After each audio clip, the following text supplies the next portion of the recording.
Today we're going to be building the Midwest Hunter model KK532BL.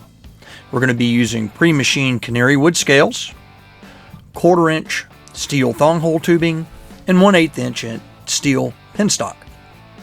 Now you can use any other type of scales, thong hole tubing, penstock that you prefer. If you really want to decorate this kit up, you can even use mosaic penstock. Alright, we're going to start by taking the kit out of the box. In this case, we've already cut down our penstock into about 1-inch pieces that we're going to need. We've also cut down the thong hole tubing into about a 1-inch piece. Those both come in 6-inch pieces though, so be aware of that. Now the penstock for the finger guard comes with the kit, as well as the finger guard.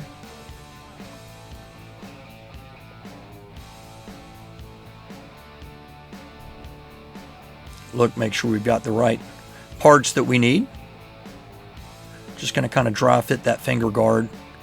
See how it's going to go on. As you can see, it's a little bit stiff. It's not wanting to slide on real easy, which is kind of by design. That is going to be tight because we're not going to epoxy it, but that one's not going to go on smoothly. So we're going to have to do a little modification to it, which is part of the fun of building a kit, right? So we're going to go and tape up our blade now. This is so that we don't get cut, so that we don't damage the blade while we're doing the work on it here.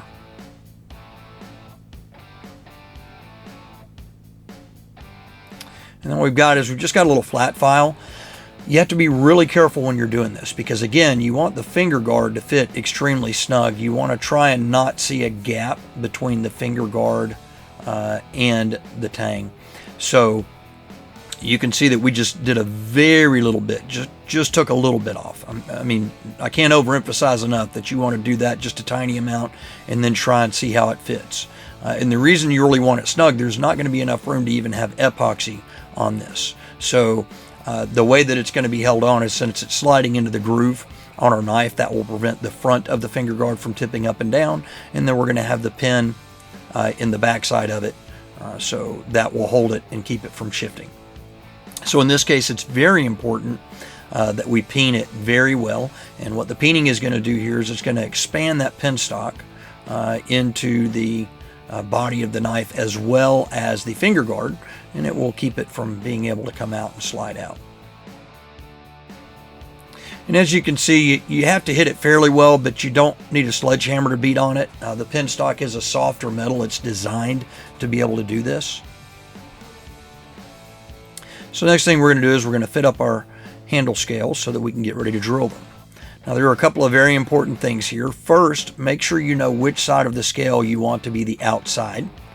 Secondly, make sure that you butt it completely up against that finger guard so that you don't have a gap later. And third, because these pre-machined scales are pretty close to finished size, you want to make sure that you got a little bit of meat hanging out around the other 3 sides. That way you've got some to work with when you go to sand it. Now we're just going to tape it on with some blue tape.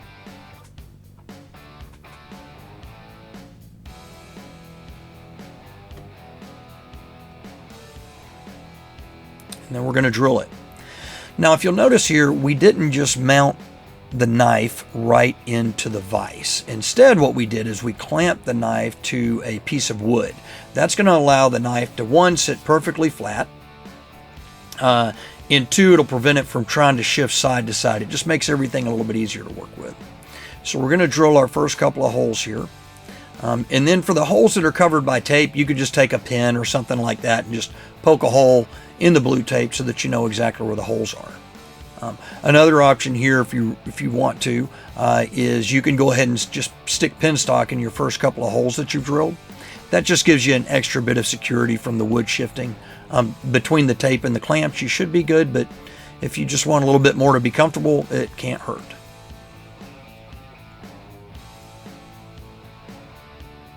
So once we've drilled all of our holes for the penstock, we'll just change out our drill bit and we'll drill the hole for the thong hole tubing. And then we'll take this handle scale off, put the other handle scale on, and repeat the process for that side. Now that we've got both our handle scales finished, make sure that you clean out any excess sawdust or anything out of the holes and around it, just to get it cleaned off. And then we're going to mix our epoxy.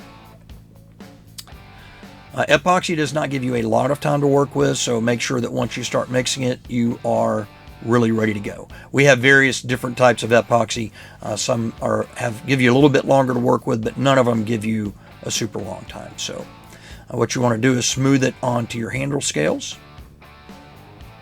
And you want to make sure that you cover everything. You don't want to leave any gaps. That'll give you the best security there, holding those scales onto the tang of the knife. And then what we're going to do here also is we're going to put a little bit, you could either put it on the end of your handle scale, or in this case we're just putting a little bit on the bottom of the finger guard to kind of help it stay there. And then once you get the one side on, we will flip it over and we will put the other side on.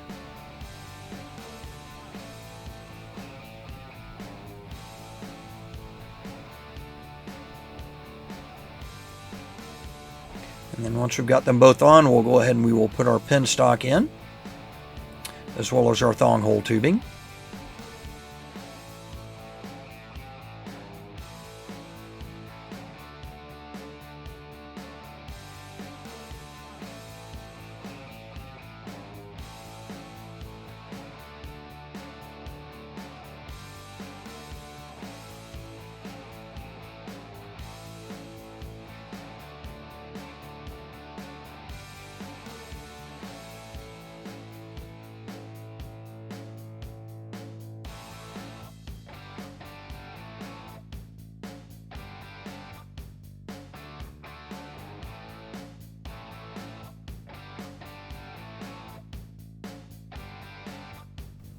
So we've already dry fit our thong hole tubing. You do want to do that first, just kind of make sure it's going to slide in okay. And then you can put some epoxy on it here. We're going to be peening the pin stock, but we're not peening the thong hole tubing. So the thong hole tubing does need the epoxy on it to make sure that it doesn't slide back out.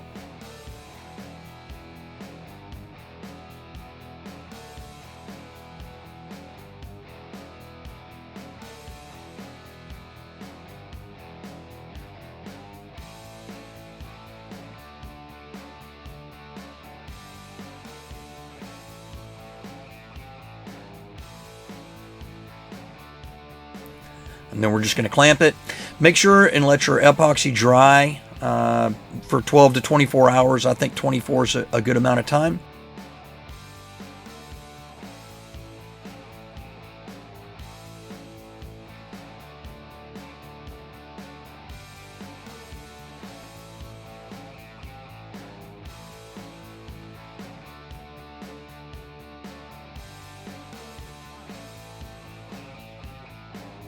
And then again, you're going to peen your pin stock, and then we're going to be ready to sand.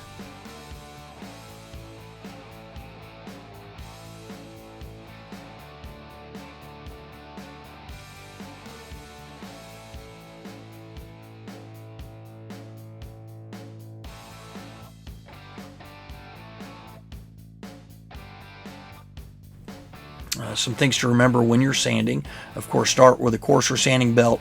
That'll get the most meat off, get the wood down closer to the tang for you to work with. And then you're going to go to a finer and finer grit sanding belt as you go along. Be sure to take your time. Make sure that you're kind of getting what you want, because if you press too hard on the belt, if you go too far on the coarse belt, if you go too fast, you end up taking too much wood off.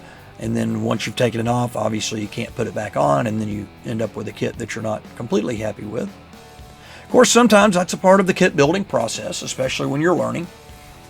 But if you go slow, it shouldn't be a problem. You're going to stop and kind of feel it. Make sure you feel for any rust spots, feel for the shape is coming around to the way that you want it. We are also going to be sanding down the actual finger guard. The idea is going to be is that after we're done sanding it down and polishing it, is that when you look at the finger guard, you can't actually see where the pin stock is that's holding it on.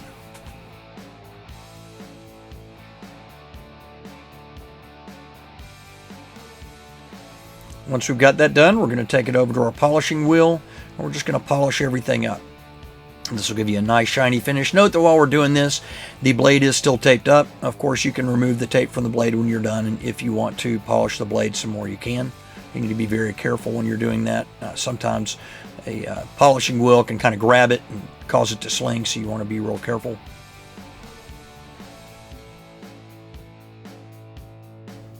But this is our final finishing touches.